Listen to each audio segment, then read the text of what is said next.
સમાચારમાં વાત હવે જૂનાગઢની કરીએ। ભેસાણ પંથકમાં વરસાદ પડ્યો છે। લાંબા સમય બાદ મેઘરાજાની એન્ટ્રીથી વાતાવરણમાં ઠંડક પ્રસરી ગઈ। ગરમી અને ઉકળાટથી લોકોને રાહત મળી। વરસાદથી ખેડૂતોમાં ખુશીનો માહોલ। વાવણી માટે અનુકૂળ વાતાવરણ બન્યું। આગામી દિવસોમાં સારા વરસાદથી ખેડૂતો રાહ જોઈ રહ્યા છે।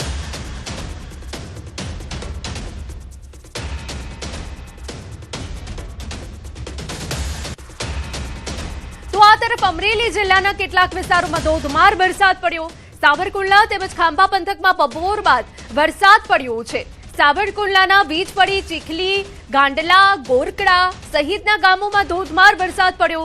ખાંભાના નાનુડી તેમજ ભાડ સહિતના ગામોમાં વરસાદી ઝાપટા પડ્યા છે। વાવણી લાયક વરસાદ વરસતા જગતનો તાત પણ ખુશખુશાલ છે। ગામના રસ્તાઓ પર નદી વહેતી હોય તેવા દ્રશ્યો સામે આવ્યા।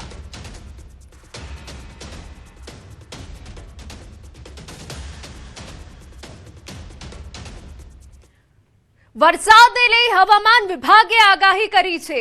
હાલ કોઈ ભારે વરસાદની શક્યતા નથી દેખાઈ રહી। 7 દિવસ સામાન્ય વરસાદની આગાહી।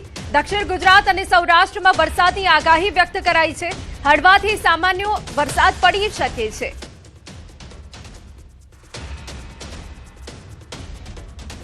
अगले 7 दिनों में गुजरात में भी आइसोलेटेड रेन होने की संभावना है। गुजरात रीजन, सौराष्ट्र, कच्छ में, लेकिन कोई वार्निंग जैसा कुछ है नहीं। हैवी रेन का भी 7 दिन तक पॉसिबिलिटी नहीं लग रही है। तो isolated rain light to moderate expected है अगले 7 दिन। जो डिस्ट्रिक्ट्स हैं मेनली जैसे नॉर्थ गुजरात है, साथ में साउथ गुजरात और सौराष्ट्र। सेंट्रल गुजरात में थोड़ी सी एक्टिविटी कम रहने की संभावना है। और ऐसे ही डे 2 से भी डे 7 भी साउथ गुजरात में ज़्यादा एक्सपेक्टेड है। और कोस्टल सौराष्ट्र में जिसमें अमरेली, भावनगर इत्यादि है, वहाँ उम्मीद कर सकते हैं। ચોમાસાને લઈને હવામાન વિભાગની મોટી આગાહી। ચોમાસું મંદ પડી જતા ચિંતાના સમાચાર। 3 થી 4 દિવસ બાદ ગુજરાતમાં ચોમાસું આગળ વધશે। દક્ષિણ ગુજરાતમાં ચોમાસું આગળ વધશે। मानसून की कंडीशन अभी जो था, अभी मानसून जो गुजरात में सूरत से ही अभी पास है, जो उसकी नॉर्दर्न लिमिट है, सूरत में होके गुजर रही है। लेकिन उम्मीद है कि अगले 3 से 4 दिन में थोड़ा सा आगे बढ़ेगा गुजरात, जिसमें वो गुजरात के कुछ पार्ट को और कवर करेगा। साथ में मध्य प्रदेश, छत्तीसगढ़ और बिहार को कंप्लीट कर लेगा। छत्तीसगढ़ को पूरा कवर करके और कुछ उत्तर प्रदेश और उत्तराखंड के कुछ हिस्सों में पहुंच जाएगा। गुजरात में भी उम्मीद है कि 3 से 4 दिन में कुछ और आगे बढ़ेगा वो साउथ गुजरात में।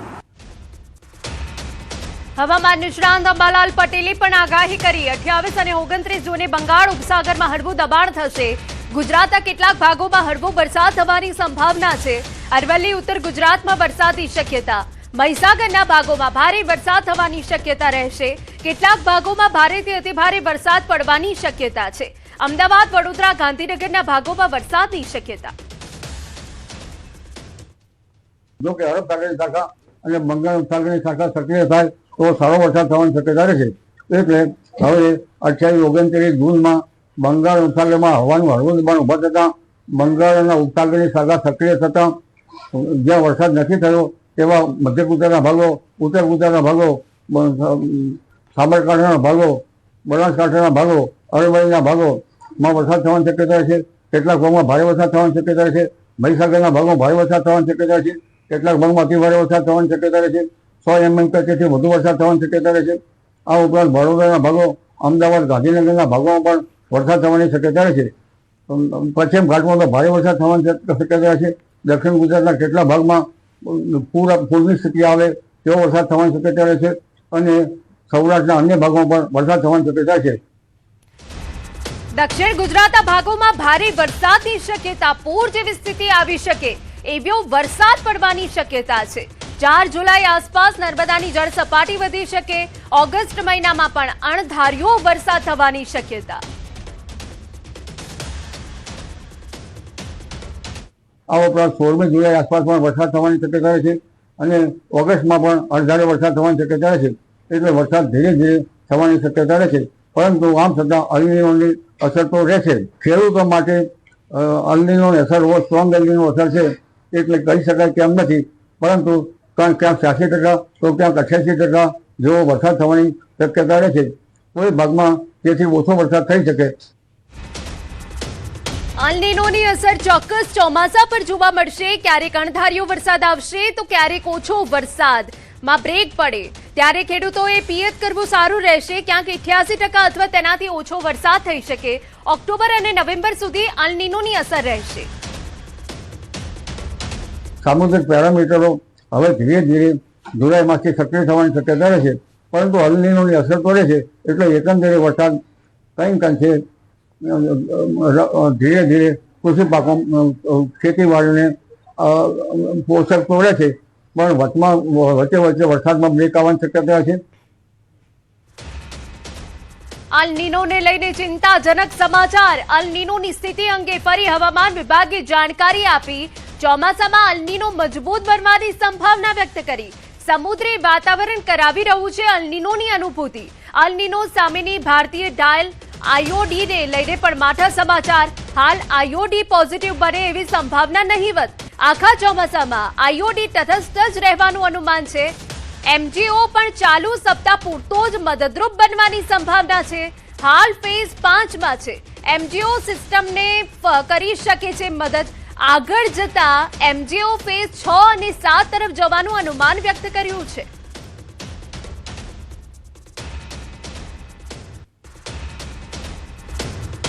અન્ય મહત્વના સમાચાર. ચોમાસું ખેંચાતા ખરીફ પાકના વાવેતરમાં વિલંબ. ચોમાસું મોડું થતા વાવેતર વિસ્તાર ઘટ્યો. સામાન્યની તુલનામાં માત્ર 9% વાવેતર. 85.3 લાખ હેક્ટર સામે માત્ર 7.6 લાખ હેક્ટરમાં વાવેતર. ગયા વર્ષે આ સમયગાળામાં થયું હતું 21% વાવેતર. ગયા વર્ષની તુલનામાં 59% વાવેતર ઓછું. ગયા વર્ષે અત્યાર સુધીમાં 18.3 લાખ હેક્ટરમાં વાવેતર થયું હતું. આ વર્ષે માત્ર 7.6 લાખ હેક્ટરમાં વાવેતર થયું. તો ચોમાસું ખેંચાતા ખરીફ પાકના વાવેતરમાં વિલંબ થયો છે. ખેડૂતોમાં એક તરફ ચિંતા પણ વધી છે. હજુ પણ ગુજરાતમાં ચોમાસું જામતા ઘણો સમય લાગી શકે છે અને તે વચ્ચે જે આંકડો આવ્યો છે એ પણ ચોંકાવનારો છે. 7.6 લાખ હેક્ટરમાં જ આ વખતે વાવેતર થયું છે. એટલે ચોમાસું મોડું થયું છે તેના કારણે વિસ્તાર ઘટ્યો છે. જો કયા પાકનું કેટલું વાવેતર તેની વાત કરીએ તો બાજરીની વાત કરીએ તો 0.3% વાવેતર વિસ્તાર છે. જુવાર 1.1% અને એ સિવાય જો અન્ય વાત કરવામાં આવે તલ સિવાય કે જેનો પણ વિસ્તાર ઘટ્યો છે.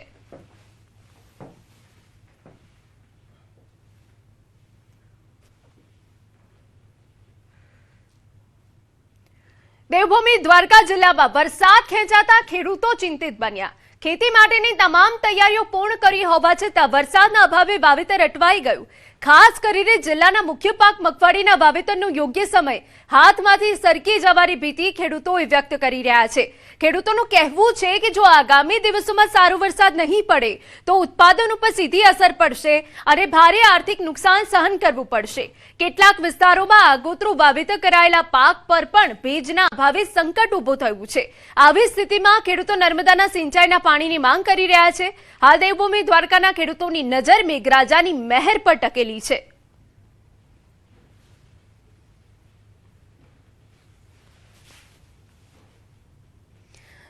તો આ વિસ્તારથી વાત કરીએ તો જે તલ છે એનો વાવેતર વિસ્તાર 1% છે.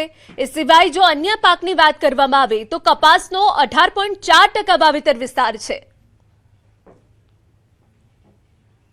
25 થી 30% લોકોએ મીડિયમ પાણી હોવાથી વાવેતર કર્યું હતું.